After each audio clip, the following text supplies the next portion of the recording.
दिनेश सिंह पुत्र राजबली सिंह निवासी ग्राम औराई पोस्ट मुरदेवा थाना हरपुर बुधार जिला गोरखपुर ने गोरखपुर जर्नलिस्ट प्रेस क्लब पर प्रेस वार्ता के दौरान बताया कि प्रार्थी पत्नी के नाम से अराजी नंबर 176/3 मीटर मौजा महवा मुस्तकिल रकबा 174.86 वर्ग मीटर भूमि खरीदी गई थी। दिनांक 8/12/2024 को प्रार्थी के भतीजे सत्यजीत सिंह ने फोन करके बताया कि आपकी जमीन पर कोई व्यक्ति जबरन कब्जा कर रहा है। प्रार्थी उस समय विवाह कार्यक्रम में गया हुआ था। प्रार्थी ने तत्काल 112 नंबर पर फोन करके सूचना दिया।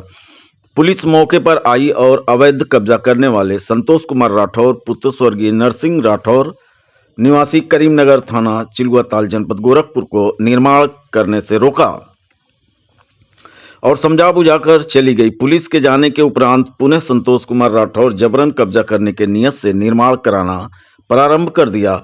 प्रार्थी को जैसे ही दोबारा सूचना मिली कि प्रार्थी मौके पर पहुंचा और अवैध निर्माण का विरोध करने लगा, तभी संतोष कुमार राठौर व व्यास मुनि उपाध्याय पुत्र उदय नारायण उपाध्याय निवासी जंगल तुलसीराम पीएसी कैंप गोरखपुर ने आपस में मिलकर प्रार्थी को गाली गुप्ता देने लगे।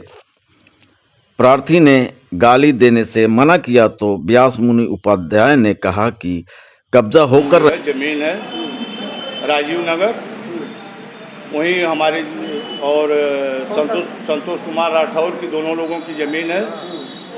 और हमारे ज़मीन में संतोष कुमार राठौर 6 से 7 फुट हमारी दीवार गिरा के बढ़ के दीवार चला रहे थे। हम उस समय थे कुशीनगर हमें सूचना मिला कि ऐसी ऐसी बात है। फिर हम 11:30 या 12 बजे 112 नंबर पर फ़ोन किए।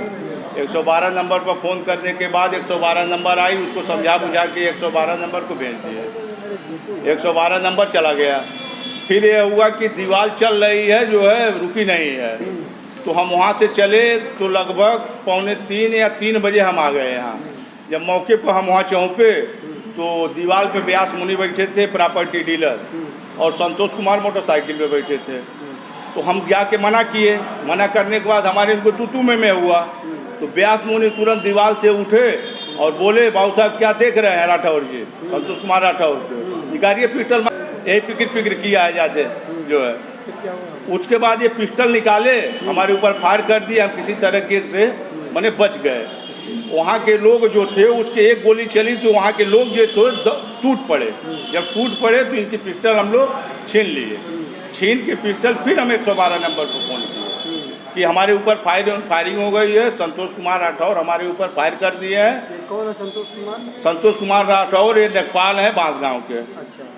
जो है फायर कर दिए हैं। उसके बाद 112 नंबर आई 1 ही मिनट के फेर बदल में, और 4 पुलिस आई चौकी से, और कोई नहीं आया। ये सब गलत बात कह रहे हैं कि सीओ साहब वहाँ चौके थे या चौकी इंचार्ज चौके, ये सब गलत बात है।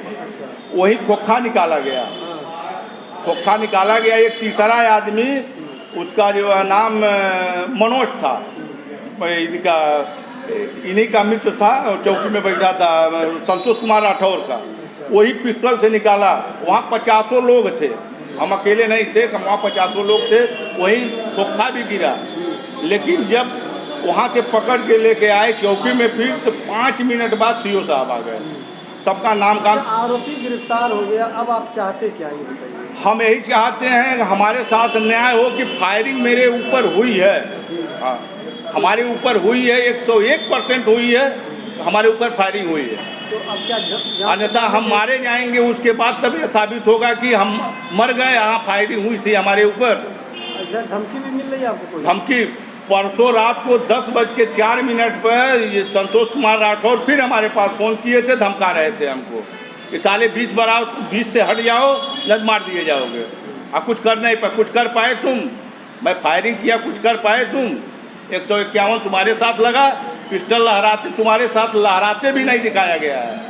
हम लहरा रहे थे, कहाँ लहरा रहे थे? संतोष छूट गए क्या? छूट गए संतोष छूट गए। संतोष तभी ना परसों हमको धमका रहे थे। तो कैसे धमका रहे थे? कहाँ पे धमकाया? फ़ोन से नंबर भी उनका है। 10:04 पे मोबाइल नंबर। रिकॉर्ड किया नहीं है? रिकॉर्ड नहीं है सर, वो रिकॉर्डिंग में नहीं था।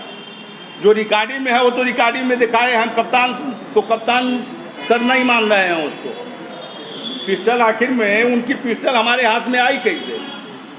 हम आए जब तो सीओ साहब कह रहे हैं कि तुम ज़्यादा बोलोगे अभी छिनैती में डाल देंगे। अब बताइए, हम गोली भी खाएं, पिस्टल के छिनैती में भी जाएं, यही तो न्याय है। मुख्यमंत्री जी के जिले में यही न्याय है। प्रशासन जितना कर रहा है, रात भर मुझको जेल में भी बैठाया। बताइए, रात भर हम जेल में भी बैठे, और जो सहयोगी थे उनको भी जेल में लोग डाले। अगर वो रहे नहीं होते हम मर गए होते। अब आप क्या चाहते हैं? हम न्याय चाहते हैं, उनके ऊपर कार्रवाई हो, हमारे ऊपर वो जो है फारिग की है। अगर हम मर गए होते तब उसके बाद हमारे साथ न्याय होगा। यहाँ से न्याय नहीं मिलता तो आगे क्या करेंगे? आगे हम मुख्यमंत्री जी के पास जाएंगे पूरे परिवार के साथ। कल निकलेंगे हम मुख्यमंत्री जी के साथ। अगर नहीं न्याय मिला, मैं मुख्यमंत्री सर के पास जाएंगे लखनऊ, वहीं पर बैठेंगे, मिलेंगे कैसे नहीं? न्याय तो देना ही देना उनको है, नहीं देंगे वहीं पड़े रहेंगे पूरा परिवार हम लोग। वो बार बार धमकी दे रहे हैं, हम कुछ तुम नहीं कर पाए। मैं फायरिंग किया, मार दिए होते तब भी कुछ नहीं कर पाते। बताइए सर, हम क्या करें? अपनी ज़मीन हम छोड़ दें? मेरे पिताजी एक जो है किसान है। ये जमीन कैसे ली थी आपने? ये पिताजी से हम लोग दिए हैं, अपनी माँ के, अपने वाइफ के नाम से। पुश्तैनी थी क्या? नहीं खरीदी।